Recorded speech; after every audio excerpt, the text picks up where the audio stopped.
Hey everybody, it's Neil. Check out what I have here. I have a 2.5 gigabits Ethernet adapter for your computer, phone, whatever, I guess. Probably computer.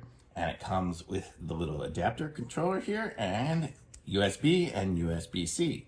I have the USB-C on my Mac, so I'm going to plug it in.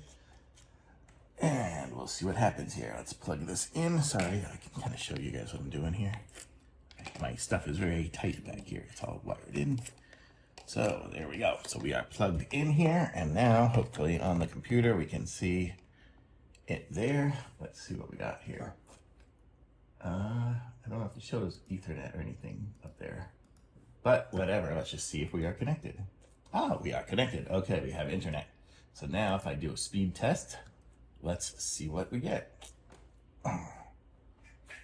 Look, oh my gosh, look at that. We're getting 700, 800 and something. So it's working. I only have gigabit internet, so it's hitting my max on here.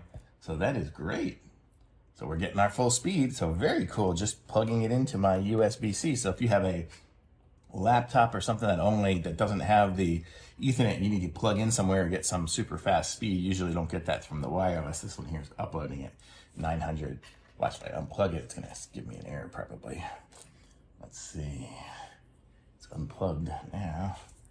If I try to refresh it, yep, we're no longer getting it because I unplugged it.